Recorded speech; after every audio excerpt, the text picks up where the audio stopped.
Always hung out with the girls. Always hung out with the girls. Always hung out with the girls. The girls, they accepted me.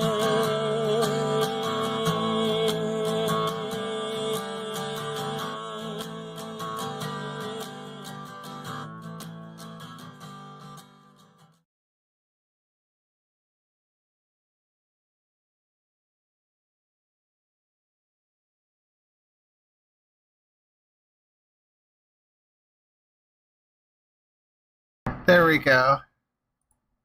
There we go. Hello and welcome to the Fluid. Welcome to the Fluid Voice.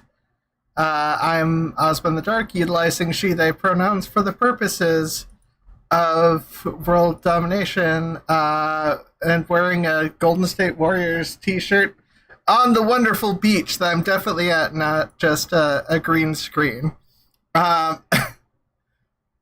With a cockatoo? A cockatiel. Oh, cockatiel. Yes. I am here with Perfict. How are you doing? I'm doing fine. Not seeking world domination right now. That's for later. Using he, him pronouns. And we are here with SomeRandomG, also known as Jonathan. Yes. Hello. I'm SomeRandomG. You can call me Geek, SRG, some random, or Jonathan. That's real names, public knowledge. And they, them, he, him, and they, them pronouns. She, her was used on me. I didn't mind it either, but those are the preferred three. Yes. Yeah, and we are here today to talk about anarchism and I know, the dreaded anarchism. Christy couldn't make it for whatever reason. It doesn't matter. Self-care is important. I don't need to know anymore. Because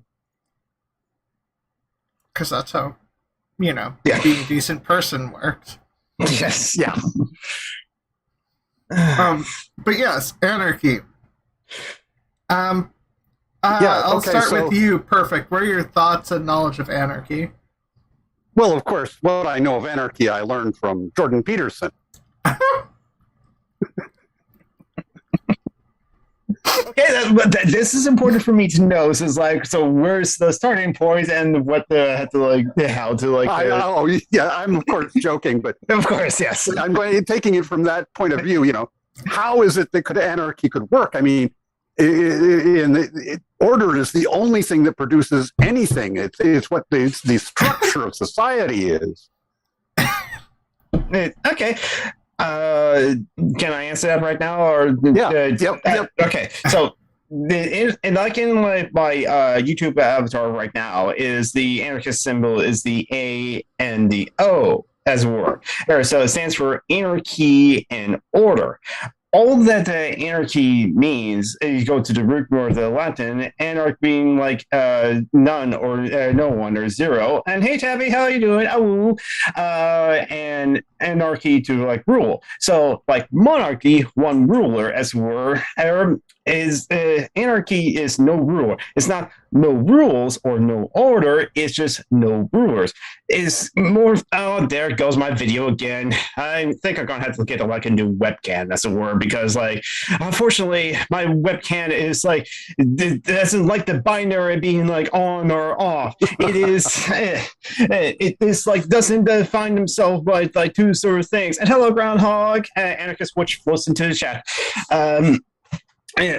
So it's kind of is more of a methodology, as a word. You can see anarchism as what it is against. What we're against is coercive, unjustifiable hierarchies. Essentially, is that a hierarchy, it has to justify itself. we kind of almost have a position of like all hierarchies are bad, or at least if a hierarchy exists, it has to justify itself. Example of a hierarchy that like we can all agree is unjustifiable: patriarchy, men over women, as well, or we can expand it to what it is: the cis hetero allopatriarchy, white cis and white cis hetero men over everyone else, as it were. And as Bell Hooks has explained, that like it's not just patriarchy; it's the white supremacist, ableist, capitalist patriarchy that we're against. So, and that's all their examples of the course of unjustifiable hierarchies: ableism, white supremacy, imperialism, etc., colonialism. Don't think I have to like explain those. And of course, yeah. Can it give a potential justifiable hierarchy? Sure. Sports, esports, all that sort of stuff. In a sense that ends up with a hierarchy. At the end, there's a specific winner or whatever above everyone else. Now, some of the aspects of how sports are run are problematic, but that's a different aspect of hierarchy that shouldn't exist. But those are like just like within the confines of like this particular competition, like this particular league, like this particular game. Oh yeah. No. That's part of the reason why it's justifiable, because it has so little impact on everything else outside of the cultural aspects. Exactly. So, or should like hold a little aspects outside the cultural aspects.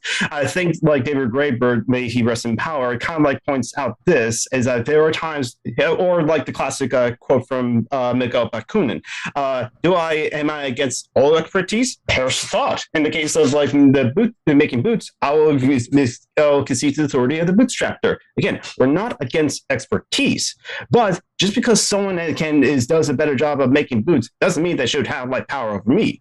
Or I have another example, and hey, Emily Chambers, we're a bit being late, so this guy. Yeah. Another example of like a justified hierarchy, say doctors and patient. I am sick, I don't know anything about medicine, and I shouldn't be my own doctor anyway, so I'm going to go to someone who knows about medicine. And in the case of like, how can I be healed and well, and what do I do? I'm the patient to the doctor. And so in that kind of like the confines of this situation, I will follow the advice of the doctor, do what they say, and in hopes that I will be healed, or even get my consent to them for performing operations or to take this medications, as it were. However, if I don't need to like be healed by the doctor for whatever reason, then the doctor or patient is going back to just comrades, or just folks, or just peeps. The doctor does not have any authority over me outside of that, as it were. So that's an example of a just hierarchy that within that moment, as it were, I should listen to the advice of the doctor, should follow, and give consent when I need to in order to like heal. But outside of that, it's like the doctor is not anything to do with me. Tavi has a good point. Disabled people do have a lot to say about doctors having power over them.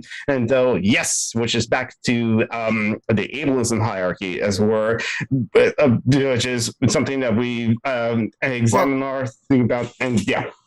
I was going to say, in terms of the ableism hierarchy, obviously, that's also rooted in the something which works in with white nationalism. It's an aspect of it, which is the idea of an ideal version of what it means to be human, and that is so much in medical stuff and medical teachings, and means that aspect of it's used in ableism, it's used in white supremacy, it's used in it's a presupposition that pretty much gets used in most bad stuff. Yes, which it assumes that basically if you're less able to play soccer, then you are less able to make decisions about yourself. Mm-hmm. Yeah, exactly. We have like the Britney Spears, like, and unfortunately just got out of conservatorships. Unfortunately, Michelle Nichols, like, to her death, was in that conservatorship. It's like, and it's like, so I have like a friend, Lincoln, who's a streamer on Twitch, and they're non-binary trans femme as well. So it's like, they have issues of trusting doctors, not because of the profession itself, but more of surrounding the current society that we live in, which I say, like when people ask me, Jonathan, how are you doing? I say, I'm still thinking about the best ways to radicalize more people to join in the dismantling of the white supremacist, cis, hetero, allo, patriarchal, ableist, settler, colonialist, imperialist capitalism, and the state that opposes the white supremacist, cis, hetero, allo, patriarchal, ableist, settler, colonialist, imperialist capitalism. And which is one hell of an elevator pitch, yes. I mean, it's a good elevator pitch. I mean, and I also include have them all join into the anarchist, communist, socialist workers' revolution, as it were. Which another thing about anarchism is often it is like communism, or not every anarchist are communist. Most of them are, but how one of my viewers in Nakotako put it is communism is the final goal, and I can also define communism too, and how I see it. Well, it's that'll be kind of important. Well, anarchism is the methodology to that goal, because again, you can see it as more of constantly asking or justifying, looking at hierarchies and justifying as it were. Kind of like how Anita Sarkeesian, when she first did gender studies, she was like, "Oh my God, everything is racist, everything is sexist, everything's misogynistic." You have to point out. Once you become an anarchist, you're like, "Oh my God, there's hierarchies everywhere." Because a lot of things are very structurally hierarchical, and people seem to think it's natural, which this a problem they get to. So communism, I'm a communist as well, and how I say communism is just basically from each according to their ability, and to each according to need. And as David Graeber has explained in Death to 4,000 Years, when explaining the three types of transactions that happen, communism, hierarchical, and transactional, we are all communists amongst each other and with friends and family. There's a kind of a baseline of communism. Here's an example. Two people at a job. Hey, can you hand me that branch? Sure, here you go. Both people acted in a communist way. From each according to ability, I have the ability to hand a wrench. To each according to need, the other person needed a wrench. Because the capitalist way of doing that transaction is hey, can you hand me that wrench? What's in it for me? Or that'll be $5. And so from a baseline in human interactions, we kind of are all communists in a way, but So I think you're how do you hand him a wrench for 25 cents? So how Let's get I this guess free market in terms here. of terminology, how do you define the difference between communism and socialism? You can be a socialist and have socialism without communism, but in order to have communism, you need socialism, because socialism is just the workers owning and controlling the means of production. Okay, I can explain the means of production as well. Yeah. It is the stuff to make the stuff to make the stuff. Essentially, us communists and socialists, we don't want to redistribute, take everyone's toothbrushes and redistribute to everyone to have full equality of toothbrushes. No, that is gross. That's your toothbrush. You use it, you have it. What we want to take over is the toothbrush factory.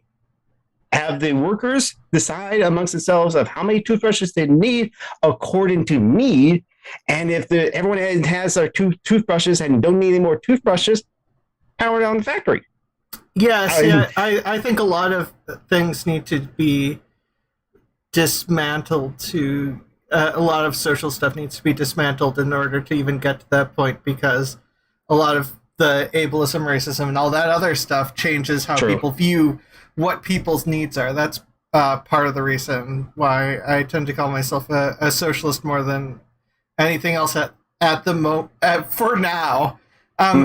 Ultimately, it's all about how to get to the part where there's the least suffering everywhere. So even if we can get to a mutualist situation before we have to dismantle everything, which I don't think. I think we'd have to do stuff. There'd have to be a lot of fighting before we could get even to a mutualist point of view, because getting every place to be a co-op is the corporations will fight back. these corporations to fight back against like workers like wanting an increase in pay, wanting like an 8-hour workday, wanting to go to the bathroom. Want to go to the bathroom, and they fight back against any kind of thing that like the socialists and economists wants. Wants like acknowledge something that Tavi said. Doctors do things like put non-compliant on your notes for not agreeing with their decisions, which then biases other doctors against you. Talking about how many trans people have the mistrust of like doctors as well. And Tavi has like said this on Social Justice Alchemy of her experience of. She's disabled and tried to prove her disability again because they're going to take her. They're trying to take her SSDI away. It's a whole thing. Yeah. But like one doctor is like, "Oh, trans! I don't know this thing about trans people. You're my first trans person patient I have. Can you tell me about like the trans experiences were? You're a doctor that paid 6 figures, and you want me to educate you about trans people? No, we're not doing this. You pay me about this. I have bills to pay, as it were." I like what Tavi says. No. Really, the capitalist way is the wrench is owned by someone in an office who neither of you will ever meet, who expects you to do work that enriches them with that wrench for pennies. Exactly. I feel that with like my work as like we at least where I worked, we were working at the world headquarters of my company, but my company got bought out by a bigger company, one that's like I guess based in New York. I don't know. I haven't looked up where the parent company is based on, but a Goldman Sachs company, and they're kind of like letting us run our operations as it is, but they were saying, no, reduce this overtime. No overnight delivery. No. It's like, so they dictated us of how to run things so that like they get like, trim the fat, which in a lot of ways means just like cutting out things like stop housing things in warehouses because it costs money to own the warehouses or rent out the warehouses, honestly, maintain the warehouses, and like all those products as like sitting on the shelves. No, that's like waste of space. That's like they're not being sold. So the just-in-time delivery mode that a lot of businesses and a lot of systems are operating right now, like the medical industry. So when there was a sudden need of like PPE and like masking during the pandemic and so on, they did not have the things as well. It's kind of funny also when I was talking to my dad about this, and he said, well, no. The companies just like that because like they had to pay the taxes on it. And it's just like, oh, it's still the same problem. They want to save money, but you're putting the blame on to get some money on being the government that's work. Not saying my dad's a right-wing libertarian. That's also another thing to clarify too. But he didn't like Bill Clinton because he would increase taxes, and he claims Sweden is socialist because of high taxes. Yes.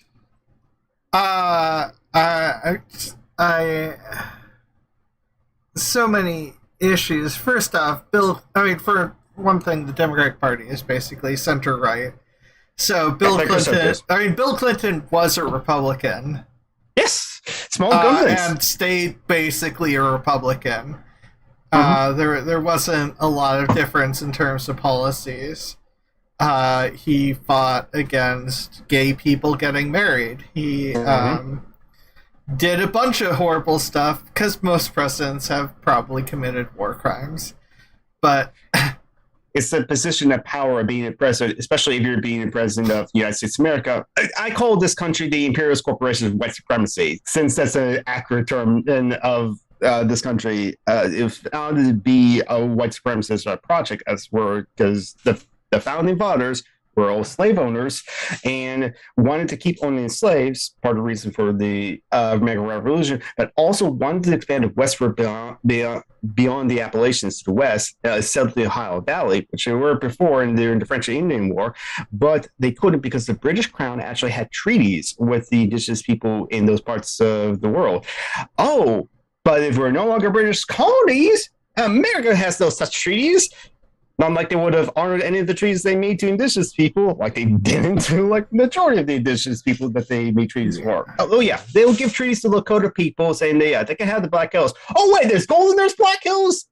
What treaties? So yeah, David. There's never been a president who has ended U.S. imperialism or the ongoing efforts of genocide against indigenous people. So yeah, APAB. All presidents are bastards, and even some ones that like did the most progressive things, like Jimmy.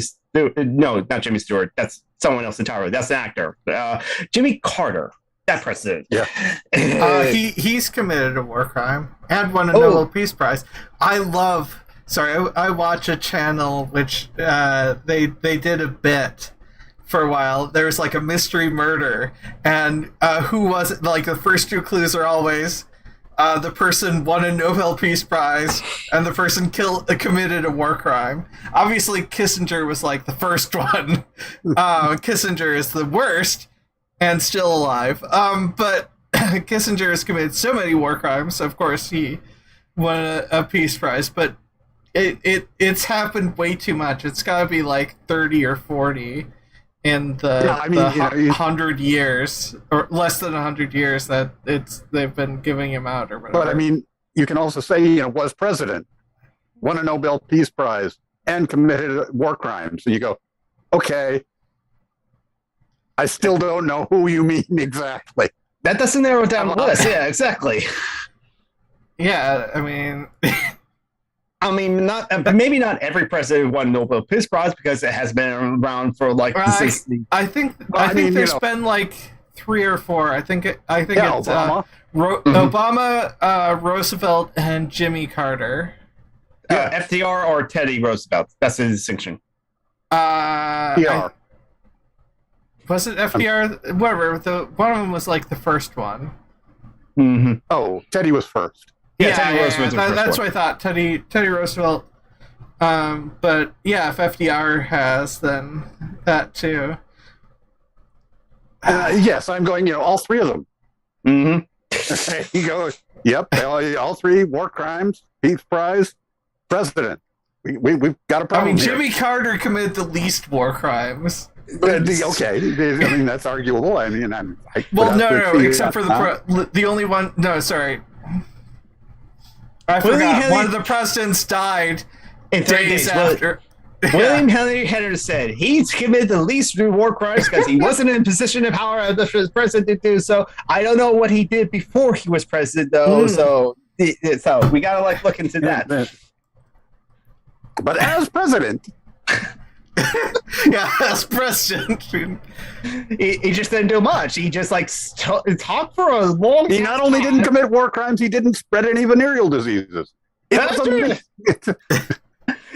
a little time to do so. And Tabby said, it could easily be argued that the Nobel Peace Prizes are a part of theater and mythos propping up world dominated by imperialism. Exactly, Tabby. Yeah, exactly. Yeah. I mean, Donald Trump got a nomination for a Peace Prize. So it's just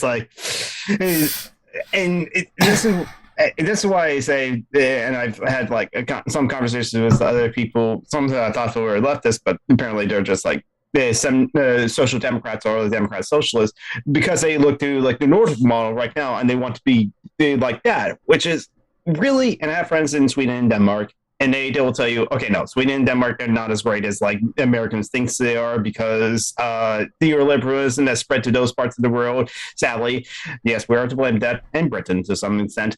And so austerity is affecting them, and it's they have better benefits programs than we do in the United States, but benefits programs, there's still a struggle for many marginalized people in those parts of the world to get the help that they need. And then also, of course, there's white supremacists still there too as well. Sweden has its Nazi problems. Everyone has their Nazi problems, and definitely. Wait, are you saying that there are graves celebrating Nazis in United States and Canada right now, and that someone got in trouble in Canada for defacing a Nazi memorial? If that happened in the news, I will be not surprised and say good on them. No, that definitely happened in the news. That happened in the news. I look up the news not every week, but most weeks. Whatever weeks I happened to do the news show, and that happened, I think, late last year. Mm-hmm. I can't remember which city in. Oh no, I want to look stuff up. Which city in Canada? But yeah. So I want to like go back a little bit to like the definition of communism. One thing's like for each according to ability and to each according to need, as a society, and maybe there's be some different opinions on that amongst other like communists and socialists, is that a communist society will be a society, a classless, stateless, moneyless society, while a social society will be a stateless, classless society. There could still be money in a socialist society, as it were. That's why I say you can't have communism without socialism, or at least I don't know how that's possible. But you can have socialism without communism, and those even amongst leftists is where those words have like changed meanings throughout the whole thing. It's a lot of history because like Mikhail Bakunin never called themselves as a communist. He did call himself an anarchist because communist to him was meant to be like authoritarianism, as it were. And he died well before the USSR came to power too. To Karl Marx, socialism was more of like a transition period. It's from like capitalism, socialism, then to communism, and communism would be a stateless society too. Others that claim to be Marxists, they took that sort of thing, like the dictatorship of the proletariat into different directions, as it were. Like Lenin, once the 1917 like October Revolution happened and the Bolsheviks took power and disposed of the czars, there was a constitutional assembly, as it were, to like vote on the parties to powers and who's get to have the powers or the majority of powers in order to like settle on the constitution. Lenin's Vanguard Party did not get the majority of votes.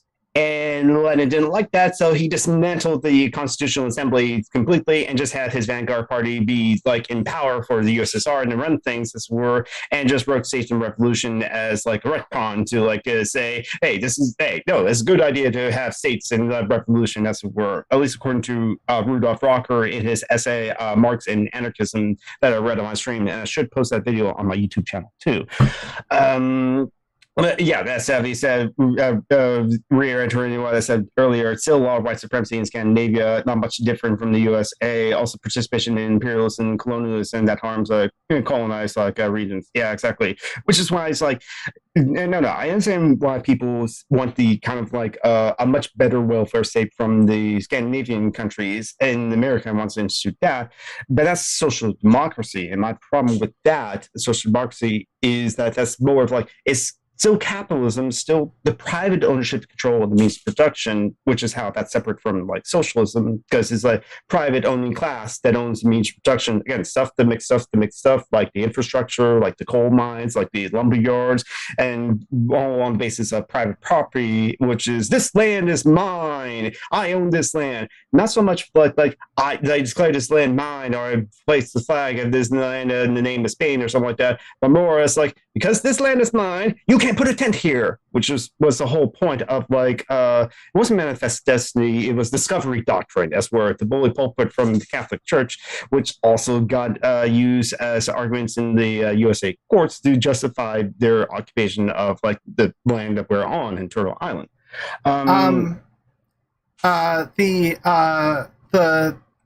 It was 2020. It was it was longer ago than I thought. It was July of apparently it happened around 21st of June, but the story I'm seeing now is the 17th of July. The words Nazi War Monument were spray painted to a cenotaph commemorating soldiers in the 14th SS Division in an Ontario cemetery. And they are the police, at the very least at the time of this article, I'm lazy and don't want to look up more, wanted to charge it as a hate crime. Defacing a Nazi war memorial, hate crime. By pointing out it's a Nazi war memorial. Yeah. It is graffiti. I mean, and yeah, that's not a justification, though. that when you decide whether something is worth commenting, you're setting up in your mind a hierarchy of comments. So hierarchies just are part of how people do everything. So everybody recognizes that hierarchies are useful and good. What they don't usually become acquainted with is a hierarchy needs justification. Like, this is how we produce coherent conversation and exchange, is by having such a structure involved here. Well, I mean, but the problem hierarchies aren't always producing as much good as they do harm. Yeah, but the problem with that is there's a whole neurotypical structure to conversation, and then there's a neurodivergent structure to conversation. Those two aren't necessarily the same. And because in terms of, like, there's specific things that neurotypical people look for that tell them when they're supposed to talk or not talk. But like, we're like, if we talk over each other or just stop for a while, it's not really always stereotypical neurotypical. It's just one of those things where even certain social hierarchies and thought processes are assumed based off of the structure we're taught. Oh, there's a lot that goes along with that. But yes, when you're on the spectrum, there's a lot of stuff that is actually done backwards. When you look away, a person will look away to indicate that it's the other person's turn to speak. But people who are on the spectrum tend to look towards them when it's their turn to speak, and that's frequently taken as a challenge. That's so weird, but like I only noticed this when talking to other neurodivergent people, and I have to remember I am neurodivergent as well, because dyslexia is a form of neurodivergence, and I might have. And many people have like said, Jonathan, you must have like some sort of like ADHD. Dyslexics of the world, untie. Yes, I say that joke all the time. But I might have some form of like a ADHD as well, and like ADHD is often tied to like a form of like autism or a part of the spectrum. But like, why do we look at each other like in the eyes, or why do we have to? That's like, it almost seems like a odd thing. I think even Joey the Indigenous Heretic and like in the live chat of Social Justice Alchemy had said, yeah, that's a bizarre thing, because if I remember correctly, they said like it's not common amongst indigenous societies. But it's kind of interesting in that, like, in Prefect, correct me if I'm wrong, you seem to think that, like, the hierarchies, when just, are the good, and it's good that we have them in that way, and we always... correct me if I'm wrong, do you think that, like, hierarchies, we naturally create them, or we naturally build them, as it were? Well, I think that is part of how human beings order their thoughts. I'm not sure that there are significant, that we do a lot of things that, like I said, that you be able to label them as you've created a hierarchy of what comments you think would be appropriate, and then chosen from among them the ones that you think are most appropriate on that hierarchical scale. And that's why people accept hierarchies as being good. But the problem is that I think that, hierarchies can be good and useful. Hierarchies can also be bad. And that you have to figure out, all you've proven is that they're powerful, that they have utility. That doesn't mean the utility is going towards doing good things. That means that they have utility. That utility can be going towards doing bad things, or it can be split between those two. You get some good, you get some bad. And maybe it's worth the good, for the good that you get, it's worth the bad that you're producing, or maybe it's not. But you have to start realizing what you're producing in order to make a honest and earnest evaluation. Because when I think about like how we can structure society, like how it meant, like this is another thing one of the confusions that many people have about like socialism, communism, anarchism is such as like communism, government does everything. Socialism, government does most things. Capitalism, government does some things. Anarchism, no government. All four of those are wrong. Because you can have, and many anarchists have like said this, you can have governance without government. The main thing in terms of like a government that like anarchists are against is the idea of the state. I have to like refresh my memory of like how best to like describe a state as it were, but I see the state as like a course of unjustifiable hierarchy that has the monopoly on violence and like and usually typically a kind of like a police force, and a police force that has the rights to execute violence when they decide to onto the populace, as it were.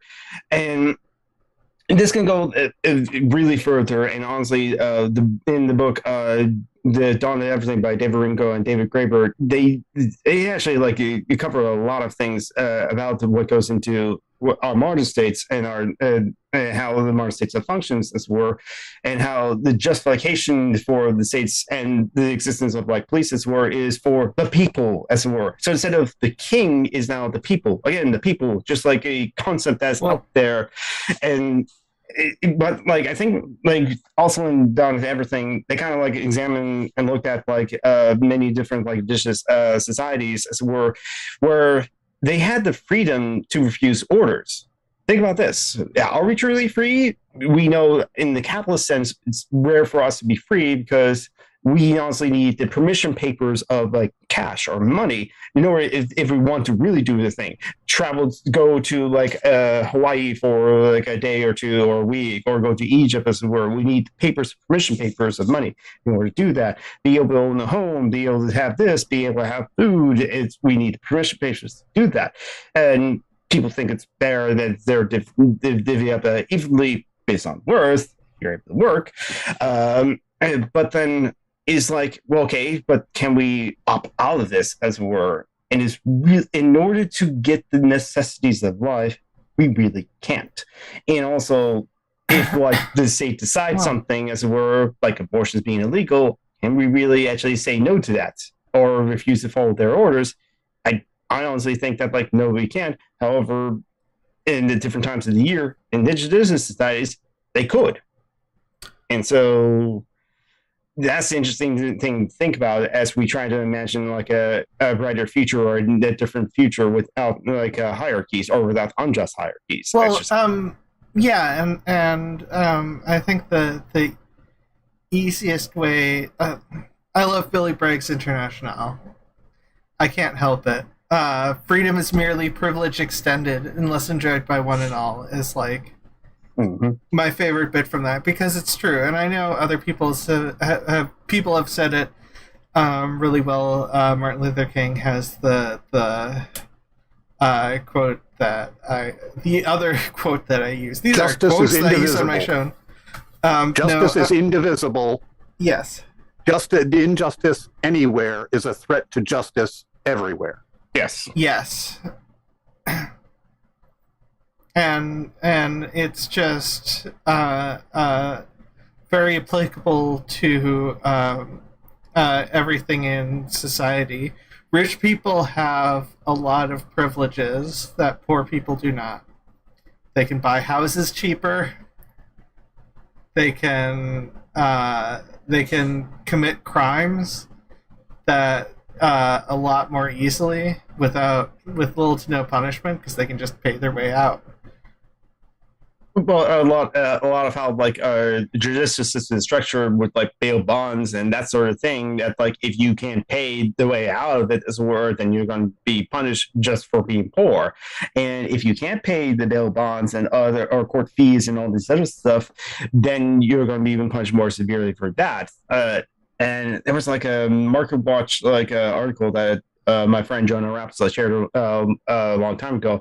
And yeah, Tabby, that's a good point. They can buy rent houses at all. So many of my friends struggle with housing because like of things like credit checks. And yeah, rich people generally have like great credit And what's weird thing about like credit scores, last time I had to check my credit score, it was really good because I was paying my credit cards all the time, but yet I didn't have a car loan. I didn't have a homeowner loan because I didn't have like extended my credit to like that size of a thing of a car or a house, which is an interesting thing that's David Graeber also talked about that, like, I can like hand this person this like portable charger easily and then hand it back, or even like a laptop. Here you go. Oh, yeah, hand it back. This kind of tool, hand it back.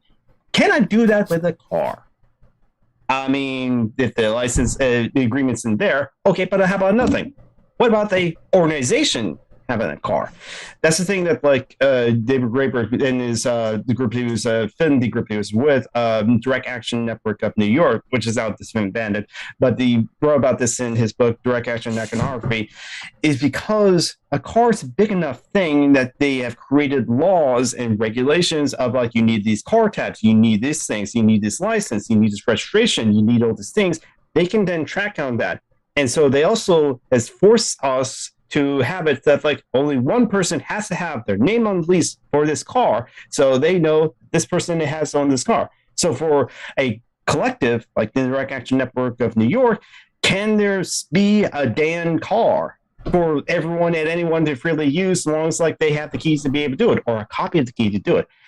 Well, legally, someone has to have their name on the thing, and then becomes the owner of the Dan car. The one owner of the Dan car can't be owned collectively. Same thing with like houses, as it were, and also businesses. One private small business owner trying to like look into how he can like turn his like small business into a workers' co-op, as it were, which is one thing that anarchists and socialists are for, workplace democracy and cooperatives. We all know that cooperatives like work, because every good C.L. James said even mutualists you're supposed to be a fan of co-ops at the very least. Well, right, where people in the business sense can just collectively make decisions, as it were. There are some times where yes, it's good to like take the orders or advice of someone in like a life death threatening situation, like out on the seas, the barren seas, and it's like I will just go to if I'm a greenhorn, I will consult the experts of a more experienced deckhand in a life death situation, or like with like George Orwell's. Okay, so he's problematic in some ways for like I've been told that like he snitched on his like gay comrades, unfortunately, for them being gay, and that is true. That's very unfortunate, George Orwell. But he was with the Spanish anarchists and militias in Catalonia, Spain, where he fought fascists. And when they can choose like who is the squad leader, someone who's like more experienced, or someone that they all trust to like take this to give out the orders in a life death situation of a firefight, then yes, there is that justified hierarchy that was kind of like collectively decided on, and they would go and fight. And yeah, there's a lot of people who have arguments that the reason why the Spanish anarchists didn't like actually win in disposing of Franco is because there was no discipline there. You need these hierarchies, you need the drill sergeants, you need sergeants to bark the orders at people, you need this like discipline, as it were. And the Spanish anarchists, for this more consensus-based, I get to choose this person as my squad leader, I'll trust them for my life. It kind of like lack discipline, as it were. And it's like who knows like if it would have worked if they had more time to like get trust in each other, if the Spanish Civil War lasted longer and Catalonia like managed to survive beyond 1939 or even today. Who knows if that kind of worked. I can't see where that's results oriented. It's like, yeah, see, that's why the Spanish anarchists failed, because they didn't have discipline in the militia. I don't think that's the case, honestly. But that's where it's like, okay, so yeah, in life death situation, yes, good to have someone that like say, do this. But running a Starbucks, do we really need like a shift manager or a boss that like it says, you do this because if you don't do this, I'll fire you? Do we really need that? Or better yet, how about we vote on who's the manager if we need to have a manager for the customer says, I want to speak to the manager. So, okay, then have this person be the manager to talk to the customer about like the complaint that they have. Because otherwise, I don't know if there is a need for like the structures of a Starbucks of like a manager, store manager, and on and on and up. Well, there definitely doesn't, but like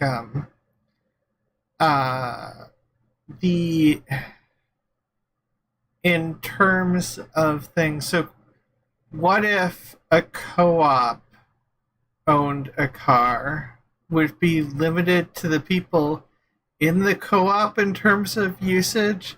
How would you distribute that? Because the car would be in the name of the co-op. Hey, that's the thing. Also, what if the co-op wants to share that car with another co-op that they're infinity group with? That was David Graeber's points, with a car and a house, because they're big enough things for the state to make all these laws about who can like own what and who has like the rights to own what. It's actually really difficult, as it were, to collectively own a car or a house, as it were. Or at least in this current system as it is right now with the current laws and regulations that we have now. Oh, but also especially this is going into a different thing, especially with like houses are being bought and sold for their exchange value as opposed to their use value. And same things with almost thanks to neoliberalism, everything's a market. Everything is being bought and sold for their exchange value instead of their use value. Your life has a price value to it. Mm-hmm, yeah. Mine's very low. Mine might be in the negative.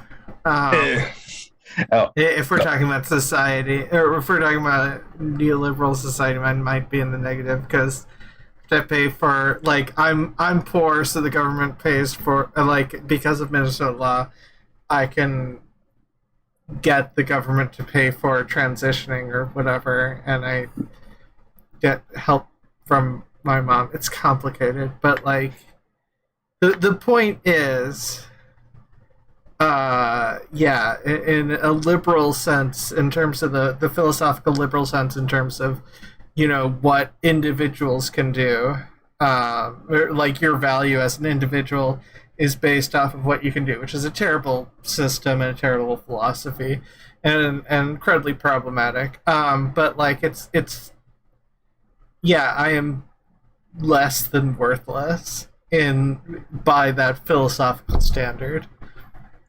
But like with communism, from each according to their ability, if you don't have the ability to get much other than doing fluid voices or streaming on Twitch when you have the spoons, that's fine. And to each according to your need, if you need more than me, that is fine. ThoughtSlime has this video of how the web was created communistically, or like say Wikipedia.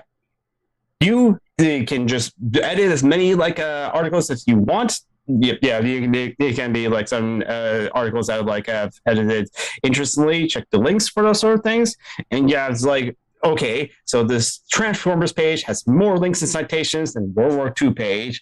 Yeah, you can have like a discussion about that, but you can edit the articles and write your own articles as much as you want. There's one guy that's like editor writes like 1,000 articles a month or something like that. But and that's all kind of like, if you have the energy to do so, go ahead, and there you go. And the only reason that Wikipedia has to beg essentially for money is just because the capitalist system saying that no, you're using those servers, pay us. I own those servers. You don't have the right to use those servers unless you pay me rent for those servers, as it were. And instead of like the servers themselves or the internet infrastructure being cooperatively owned by everyone. Also, like internet being one of those mode productions, what if we all cooperatively own that instead of like, this is a Comcast cable, so you have to, and there's no other broadband internet in this area, because I work with all the other broadband internet providers who like section off, this is my territory, so, you want to have broadband internet? $100 a month. We're raising prices to $120. I know inflation's a problem, as it were. It's now $135. We have fees. I know inflation's a problem. Fun enough that like, I think when one company had said in an internal email that like inflation was the biggest profit generator in decades, as it were, because the inflation is increasing. And gas prices increases, all these prices increasing, so increase the price of things and profits. I'm curious what you think about a given argument, which I have been convinced of, that the death knell of capitalism was heard in the steam whistle. That capitalism works and started to not work around the time that America was being founded, that industrialization is a social investment, that when you move people into cities so that they can work within the cities to be producing products and making, thread and running looms and using water wheels and that kind of, that investment is a social investment, and capitalism is a method of funneling the profits from that investment into individuals. And that this just keeps increasing as we move forward in time, that we are just serving to funnel social investment, and that this becomes highlighted with the move to mechanization and robots. That's a social investment, but it's a method of moving the investment, the social investment in doing that, is being turned into profits for individuals. It's profits for certain individuals, but not all, because the profits are not shared. Right. It is like, and Tabby weighs wildly at like all the abuse of workers in those early factories, which were owned by individuals not incentivized to care about the welfare of those workers. Remember, in the Industrial Revolution, child labor. We had children and coal miners, children attached to machines, working those things for 16 hours a day. And don't forget that, like, even at the time that they were trying to, like, institute the child labor laws, I even hear this on, like, a live stream with sockdams or liberals, I would say. It said, oh, you should be worried about, like, changing the laws. Like, when the child labor laws changed, then those children could not earn money to, like, help feed their family. And, yeah, so we still have child labor, Tabby. So and we could not have, those children could not, like, help feed their family. So be cautious about, like, those things, too. And they're like, no. You are pointing to the fact that, like, capitalism creates... It puts all the things that's a necessity for us to live behind a paywall. I say the paywall is not needed at all. Well, yeah, and like I said, that's technically the argument for anything left of mutualism and left of that. Technically, mutualism is saying that capitalism should only be used for not life regarding things, but I think at that point you might as well just go all the way to socialism if you can get things that point at this point. All the way to communism, honestly, because many people, unfortunately, many people just cannot imagine a society without like currency in its word. But this is a thing that I kind of like just. People try to imagine this. Let's say, like, I need this new Yeti microphone, and I like place an order for this Yeti microphone at the store. That's how to be Amazon. That's how to be place an item for at the store. Instead of saying $100 and then this is how much for shipping, they just say, okay, you're in the queue. So the next time a Yeti microphone is available, you will get it around about this time, and we'll let you know when it happens. What if, like, there's no bills whatsoever? Nothing that says this is how much water you use. Here's the price. That thing doesn't exist. What if, like, I get to use the internet and fine, or travel on the bus, but I don't have to pay a fare, or I don't have to pay that, or I don't have to pay rent to a landlord? Are you trying to do some sort of communist Star Trek society? No, this is funny. I swear I heard this on like the second episode of like Embrace the Void, where the co-host said, like, if the better future is like Star Trek, I'm all for it. But if the better future is like communism, I'm against that. What the fuck do you think communism is? Yeah, no, that's I mean, ultimately, when it comes to at least the Federation, a lot of the time, sometimes the Federation gets nationalistic, depending on the time period of Star Trek, and definitely super hardcore white nationalist in the eugenics war that goes on with Khan and other stuff. That's just random, not completely unrelated, but yeah, mutualism. I'm sorry. Mutualism generally is only seriously suggested as a midway point, or at the very least by anyone who understands it, because mutualism is supposed to get, because people have been conditioned for years and years and years, and you can't just, it's not easy to strip away that conditioning, because it takes work, to the emotional labor to strip away all the conditioning that you've experienced throughout your life. And a lot of people are in survival mode at the moment, so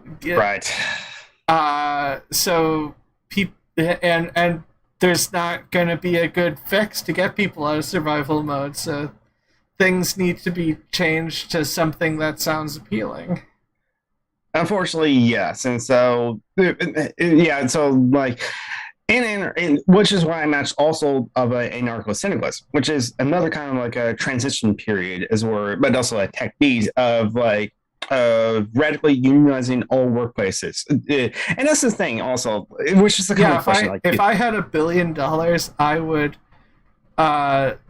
funnel all that most 99% of that money into unions. 99.9% of that money into unions. I want to survive too. Well, I'll start with like all my friends that like have like a GoFundMe's or begging bowls and figure out how much they need each month to like in order to survive, and like they do that, go a bunch of people's like GoFundMe's and fund that, and then like funnel into like unions. But I hate the fact that like I'm required to have $1 billion in order to like solve that problem, and which is where I criticize like the capitalist system that creates these billionaires. 65 people in the world has about as much wealth as the bottom like 3.8 billion, as it were. Yeah, people seem to think it's a good thing, which I have heard someone said on like on TV. Oh, yeah, capitalist for sure. Or so going. Well, it also is like, do anarchists build roads? Yes. Okay. No. Here's the thing, and again with like the hierarchical structures, as it were. How do you build roads now? The state decides to build a road here, but they also decide like, oh, pothole there. We'll fill it in when we get the chance, or if there's a budget, or there's money. Or we care to do that. There's a lot of improvements on like a lot of roads or sidewalks that they just don't care, either because they don't have a budget, or few people live there and they don't care about those constituents' votes, as it were. But like, it's a state decides, yes, we'll build the road there, and then hire people to build the roads, or bring out the people that they have to build the roads, as it were. Or like a capitalist said, I want to build a road here. Okay, sign these forms and follow these regulations. There you go. Okay, I'll hire my team to build the road there. Okay. Anarchists, how will we build roads? Hey, anyone know how to build a road? Hey, we know how to build a road. Okay, so like we want a road over here. Okay, well, we can work out the conversation. It's like, okay, there we go. Build a road. Well, the thing is, there's so much of, I don't think people, so especially boomers don't seem to understand that the internet exists and information can be traveled really fast, and you can find people. You can find someone who's helpful within like a few miles if you're looking for it. And if we're in a system that promotes that, you can find the resources. People do it online. There's whole video games that are made, or mods that are made by open people, source. By individuals, open source stuff. There's tons of stuff that's built in a non-capitalistic way. Reasons I need to test out stuff for Linux. Anyways. Good point. Emotional labor has physical resources, constant, and expected to be free and as available as it is. Also important to road building and other public works is centering the needs for those who live in the area, garnering and that's snapping our fingers and making anarchist constant happen. It does not for race. Exactly. It's the people that's there that will decide if they want to road or not. And also, this is another thing that like, for some groups they already kind of do this on a regular, as it were. Quakers do consensus-based decision-making process in their groups, in their councils, and sort of a lot of indigenous societies have like done that. I mean, like David Graeber said, that like when he worked with like a direct action network of New York, they were trying to go back to like decision-making through consensus-based decision-making process where everyone agrees to be on the same page, and if people are not in agreements, then there's discussion until people get the agreements to be on the same page, which in some indigenous societies, that is democracy to them. Everyone agreeing to be on the same thing, as opposed to democracy of like, oh, the 51% says that we're doing this thing, while the 49% would do the other thing. Unfortunately, the 49% has to live with what the 51% says that we're going to do. And is that democracy? That's an open debate there. But like, democracy inevitably leads to the tyranny of the masses. How so? For what you were just saying, that 51% suddenly starts winning. But why would there be a tyranny of masses? How would they have like the power to impose it onto others in an anarchist society? Oh, in an anarchist society, they wouldn't. In democracy, if you have a democracy, however, in a capitalist society. Well, a capitalist society, or in liberal capitalist society, yes. If it's being decided by a raw democratic vote, okay, with a state that has the power to like uphold that vote. Well, it doesn't matter whether if it's not being decided by a raw democratic vote, then it's not being decided by a raw democratic vote. Whether you decide that that's being imposed by power of the state or the will of God, I don't care. If it is the decision of the masses is what rules, that leads to the tyranny of the masses. Okay, that's another thing about the tendency of anarchism: freedom of association, but what that also means freedom of disassociation. And that's another thing that like David Graeber, David Rico in their research has covered in like Dawn of Everything. There used to be across Turtle Island, across the contiguous United States, and many different indigenous tribes where yes, this is the Cherokee or this is but they had like different clans. So you had the Isle clan, had the Horse clan, and had like the Elk clan.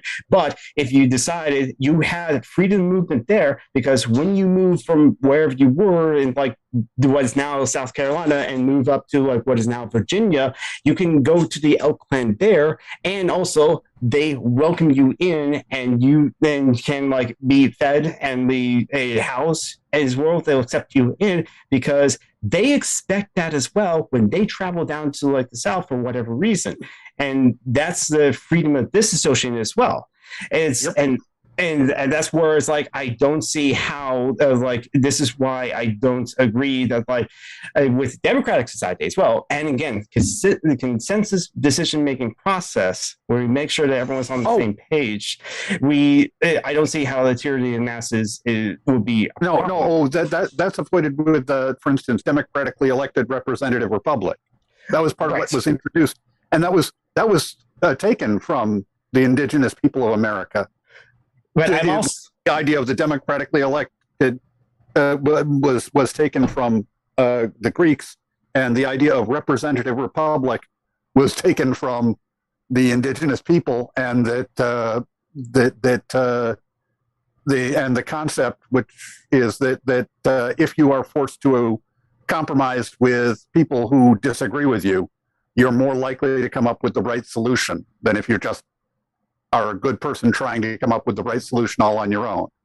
So that's part of the principle that we use here for our governing. But none of that is tied to capitalism. People think it is, and emotionally it is. And when I was 15, I would have argued that it was, but it isn't. Well, fortunately, in order for capitalism to exist, it needs a state. Because how else can you like enforce private property laws? Right.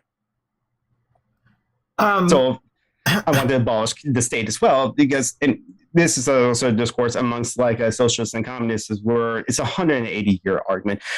Should we seize state power in order to bring about socialism? That's like more of a vanguard Protestant party ideology, like Marxist-Leninists and Marxist-Leninist Maoists. They think it that way. Just seize the state power, and then we'll bring about socialism, and eventually the state will wither away.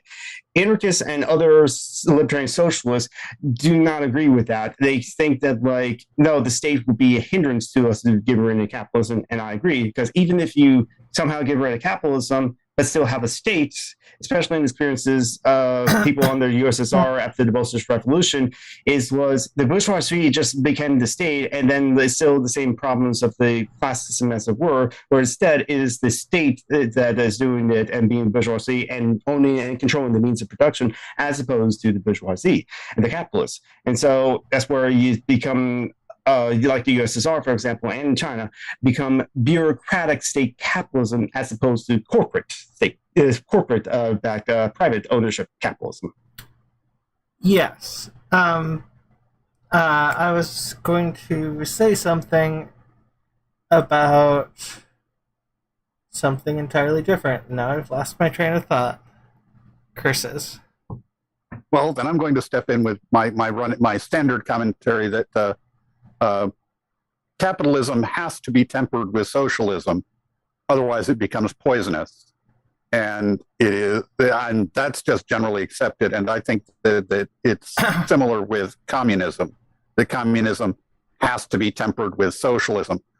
I imagine there's ways to temper communism with capitalism, and similarly, capitalism. I don't understand how either. So. But I imagine that there must be some way. Why? Because that would make sense, that you could somehow... How would that make sense? The means of production... Oh, they don't have... Well, yeah. Capitalism... Basic. But capitalism is the private ownership and control of the means of production, whereas, like, with a private, separate owning class that, like, owns the means of production... and has the power to rule over the working class. Right. But you're saying that if the entire structure is built around a capitalistic idea, and the entire structure is built around a communist idea, but that doesn't mean there aren't elements that you can include. It's like if you have a more of like free-form structures of like organization, flatten hierarchies as much as possible. Well, hierarchy, yes. Yeah, and that comes to the social aspect, which is where my brain was going, because like a general concern I have is people need to learn about the ways people try to bring about hierarchies. I think that's very important knowledge to have to prevent hierarchies from being reformed, from there being people getting into a comfortable spot and then hierarchies popping back up again, because that can very easily happen. It just takes a handful of egotistical bastards who are good at talking their points as being important. So that's an element of the importance of the social. Right, and then you end up with arguments like that hierarchies exist, therefore all hierarchies are good. Hierarchies exist how? Well, like I said, because like hierarchy of comments that you're going to be making. What hierarchy is the comments that I'm going to be making? When you decide what you're going to comment, you have a hierarchy of what you might comment, and you choose from that hierarchy what you will comment. I'm really impulsive, so there a lot of the time there isn't a hierarchy. I just blurt things out. That happens from my head. Yeah, that's like a lot that. Of people. Yeah, a lot of neurodiverse people kind of like think that way, and sometimes they forget their thoughts too. So I just like. I guess you can visualize a thought process in a hierarchical framework, as it were. But I don't agree. Right, I'm just saying that that's the argument, is that hierarchies, and the hierarchies do exist, because we do that. We decide what we're going to eat. We open the fridge and we look at what there is, and then we decide what we want, and based on what we were going to want later, and so on. And we set up, and we decide. And but you, the person, have the autonomy, or should have the autonomy, to decide what you want to eat. unfortunately, they sometimes we don't have the. That's the thing. Are we truly free? Yeah, I mean, it's the element of hierarchies in terms of power. Power hierarchies are the inherently problematic. And there is a huge argument nowadays. I mean, it's a popular. Jordan B. Peterson is at the vanguard of it. That that hierarchies exist, therefore hierarchies are good. No. Do we all agree with Jordan P. Peterson? Nobody here agrees with Jordan Peterson. Nobody here agrees with him. So why present Jordan P. I'm saying that's the argument that we are confronted with. But okay, they're assuming hierarchies be good because they benefit from the hierarchy, whether they know it or not. Honestly, James, the liberals point out this quote, throw this quote at me from James Madison. If we're all angels, we wouldn't need to be governed, but we're not angels, and so we need to be governed. Okay, James Madison, who decided that? Who decided that? That made my argument to James Madison. It seems to be convenient for him that he decided that humans are not angels and that they have to be ruled and governed, especially since he's one of the founding fathers that hated democracy. They all hated democracy because they were all of the mercantile class and owned property and owned businesses and owned plantations and farms. And my camera went out again. And they knew that if they actually give popular vote to everyone that didn't own property, there's also the problem with what they consider to be a person then, because women didn't get the vote and definitely they considered black people to be persons.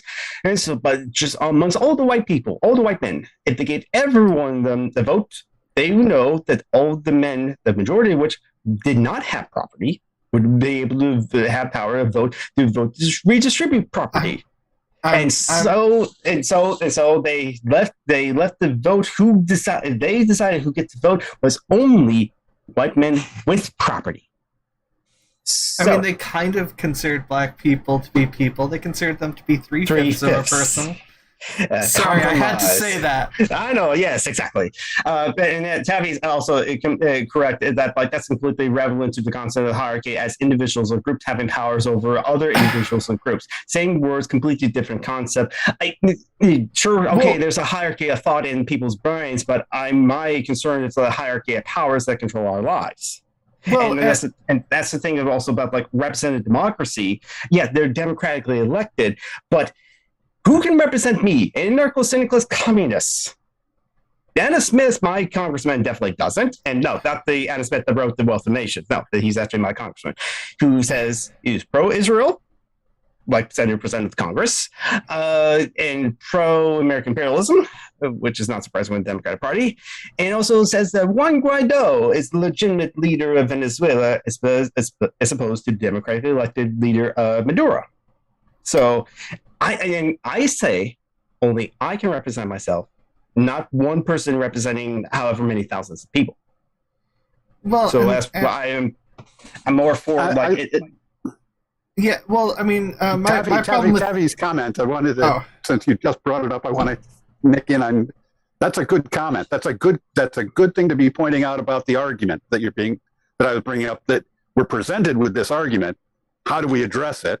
And that's a really good. It's an equivocation. They're using the word in two different ways.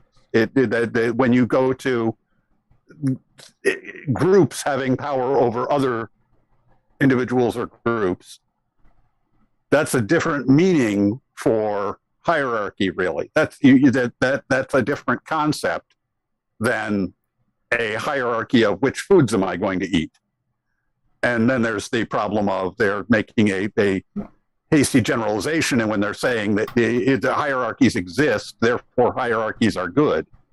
Well, yeah, but I mean, the problem with a lot of conservative arguments is they either throw so much data that it'll take you forever to break down why every element of what they say is wrong.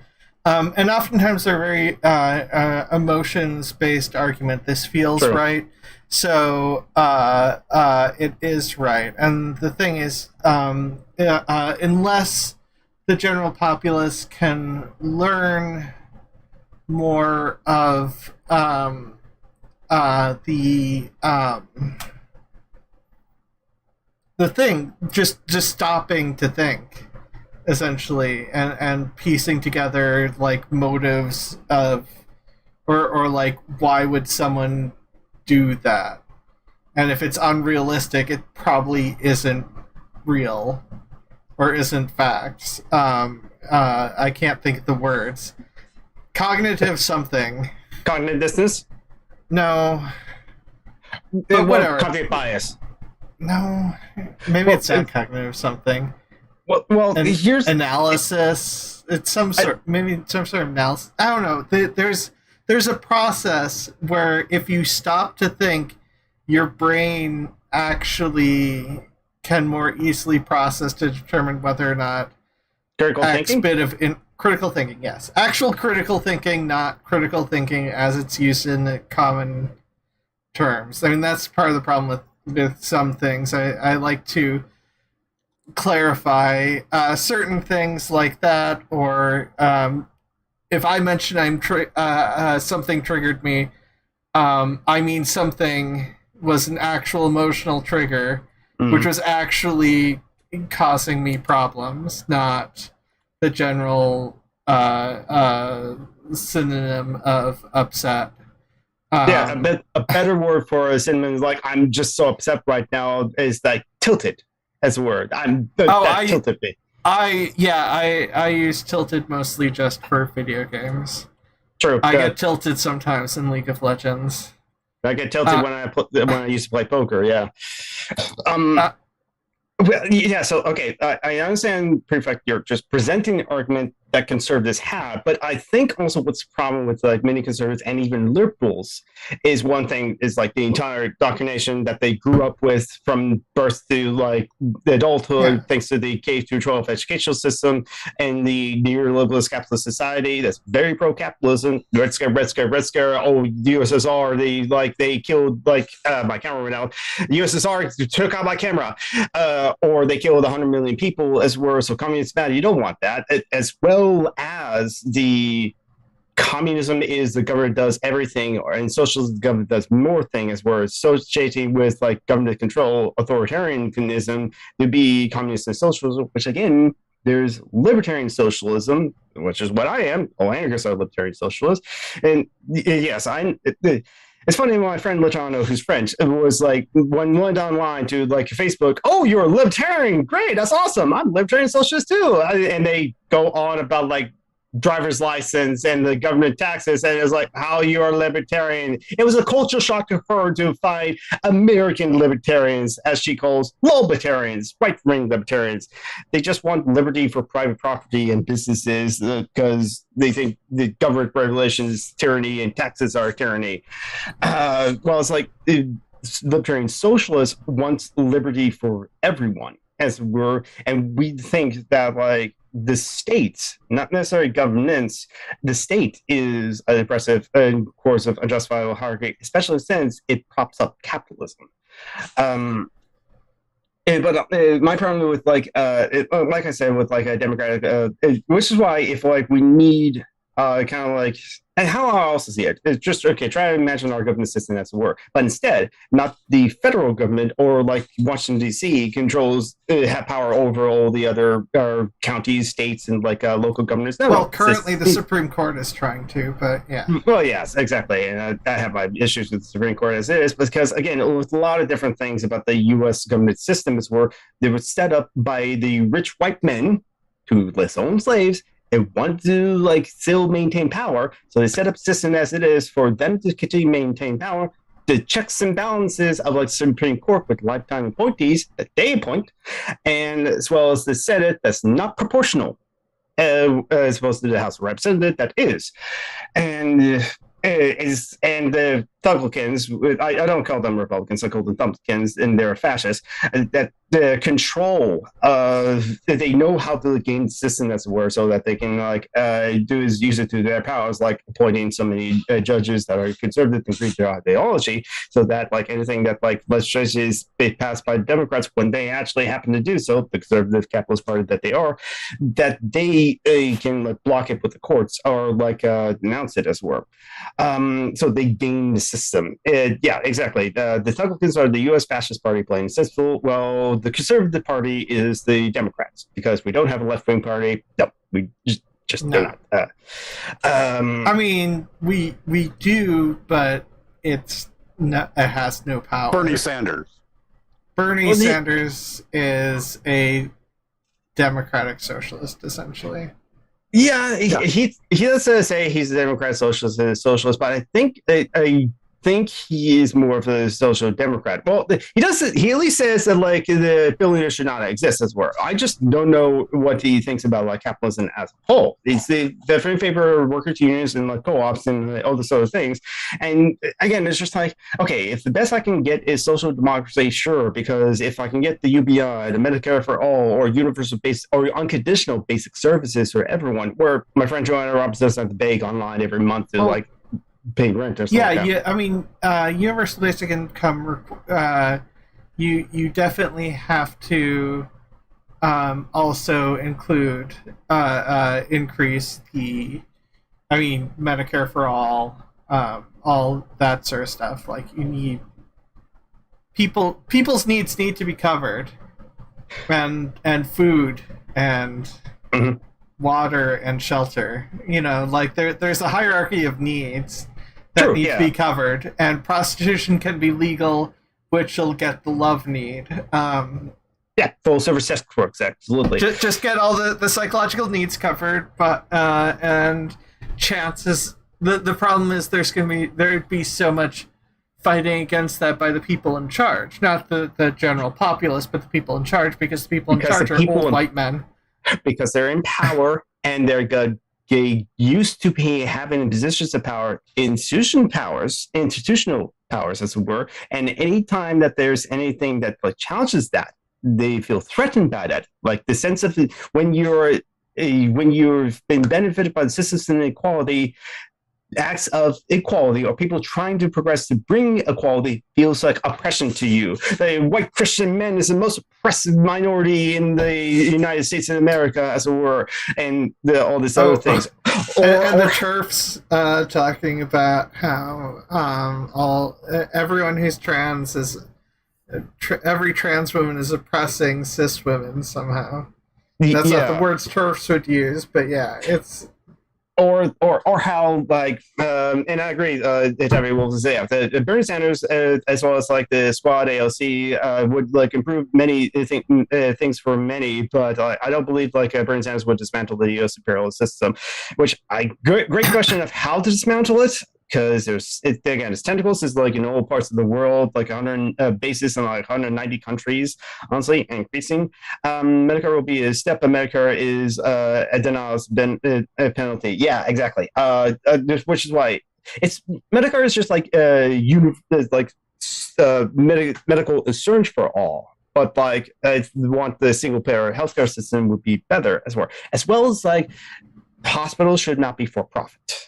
And all sorts of things. Yeah. And also, ideologically, I think in a firm sense that profits in itself is bad, because this goes to the labor theory of value that Karl Marx laid out. Because in order, the means of production, as where a capitalist, say a capitalist has a piece of wood. The capitalists can throw money at that piece of wood; it won't turn into a chair. They can investment as they throw cash money or coins at a tree; it won't turn into a chair. Same thing with sheet metal. I tried that several times for years when I cared more about when I wanted to rebel against my socialist parents and went for libertarian type stuff, and I threw money at trees and it just didn't work. Right. But so a capitalist that can't turn a piece of wood into a chair needs to hire workers and have the workers use their labor and their time in order to take that board and turn it into a chair for the capitalist to sell that chair for a profit.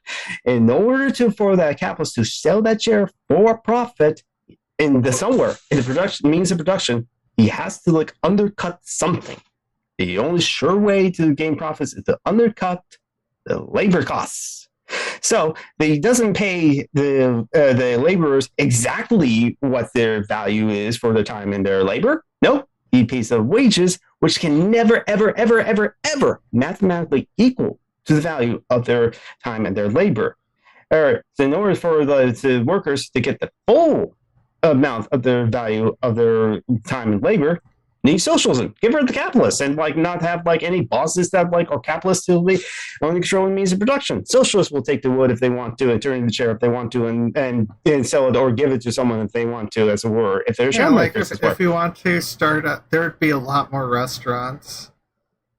And interesting, my recent published like a YouTube video is about the abolished restaurants, not the entire concept of people communally coming together to eat food cooked by someone like Cisco and D Space Nine, as it were, but the idea that there needs to be a McDonald's on every single like block and every single corner. Well, yeah, no, that's a different thing. That's what I mean. That's fast food corporations. I just mean like there would be a lot of people who would just cook food because they enjoy cooking food.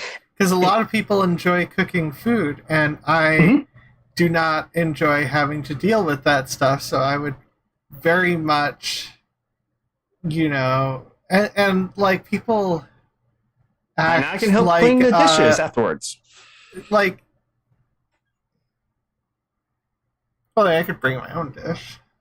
Yeah, that too. Dishes after, like you can do that and just be like, you could like if a person, sorry, you could have certain places would be like, bring your own dish because they don't have the spoon. They like cooking, but they don't have the spoons to deal with cleaning X number of things. So it's more environmentally friendly and all that stuff. But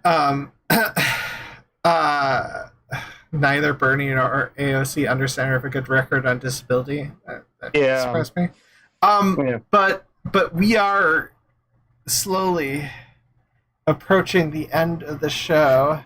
Right. And while we could talk forever, I can come back on as well.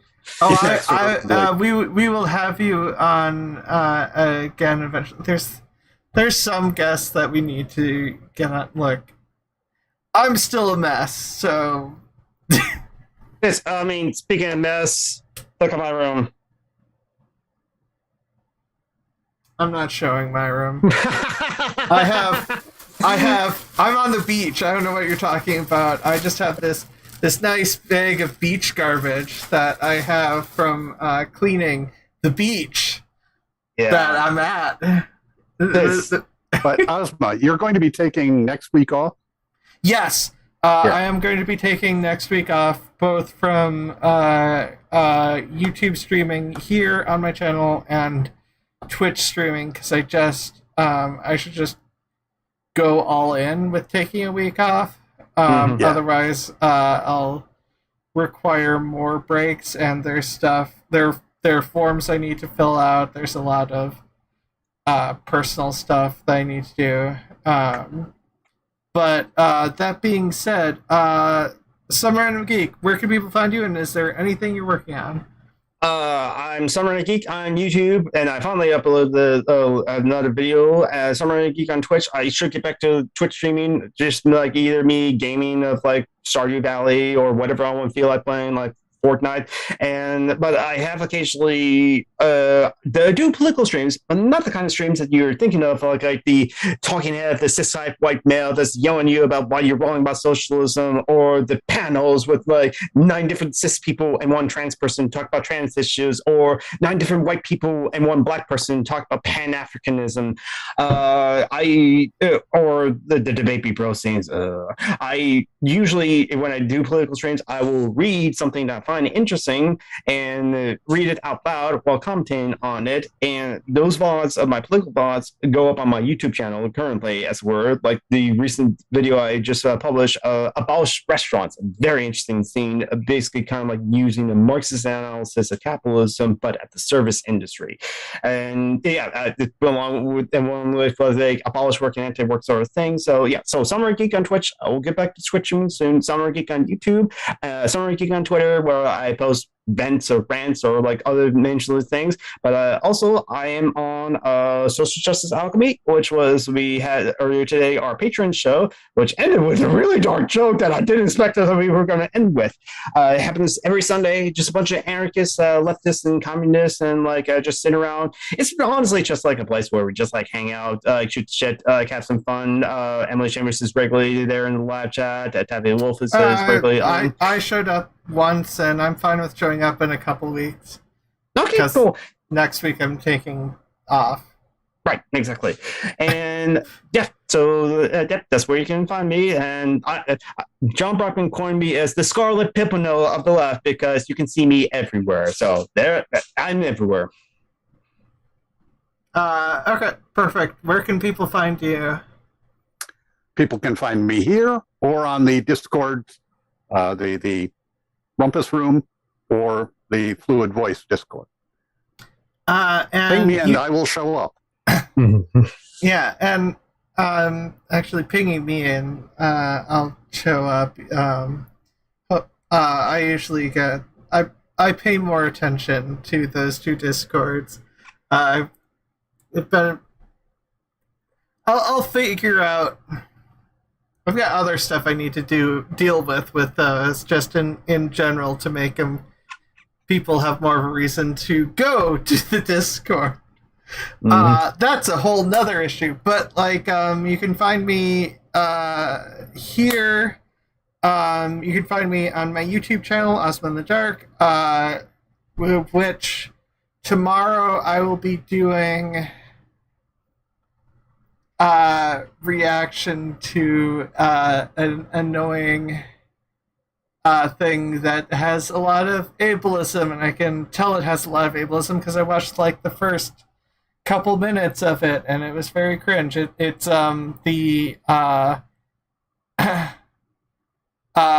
essentially how Arcane wrote Madness well, and in it they talk about how, you know, the difference between mental distress or mental illness and madness is something you don't have to feel empathy for. And I'm just like, I have something for tomorrow. And then I stream League of Legends on Twitch from 3 to 5. I stream the news show Tuesdays from... 3 to 5 Central. I went straight to my Central time. My instinct of going where I live. Eastern's easier to do conversions. Yeah, anyways, League of Legends 4 to 6 Eastern. I'll do the show, the live stream at 1 p.m. Eastern on my channel. The thing where I watch the video. Basically, Monday, Tuesday, and Thursday, 4 to 6 p.m. Eastern, I play League of Legends. I do news, and I sandwich League of Legends between news and just chatting on Tuesdays, and that news is Rainbow Shelter News, and it goes up here on this channel on Wednesdays, and I'm doing Hades and Space Engineers and a Star Trek server, and I draw. Hades is a great game. I should play that more. Yes. What? Hades. Oh yeah. No, Hades is an amazing game. I just started it recently. I'm like only playing it on stream. Yeah, I do that same with my Hades playthrough as well. Yeah, no, Space Engineers and League of Legends is different. League of Legends because there's an esports part of my personality, and Space Engineers because Star Trek. I've been spending too much time. I'm on a Star Trek server, but I built a prototype Romulan cargo ship which I had to do. So I've got a blueprint for a Romulan cargo ship that has a Warp 1 engine that I should be able to build. I'm on Romulus. I know Romulan Empire is a authoritarian government that has its own problems oftentimes, except for the brief period of time when the Tal Shiar were gotten rid of. I think I forget all this next gen lore, but the point is, I'm on Romulus. Remus has uranium, which I used to use for the Warp 1 engine. And once I get the Warp 1 engine and the ship completely built, I will be able to fly to Kittimer to get platinum, because apparently Romulus doesn't have any platinum in this server, and I am speaking way too much about this. I can go. I can ramble on a lot of different directions, a lot of different ways, and even at work, I was told, Jonathan, do not reveal too much information to the auditors. I wasn't too much in trouble, but it's just like the auditor's like, oh wow, this thing's been here for like 21 years, is the word? Yeah, we haven't gotten rid of it yet, honestly. 11 years it was, but yeah. Yeah. Anyways, that being said, your voice matters, your life matters, and you matter. Bye. Bye, everyone. Practice self-care. Peace.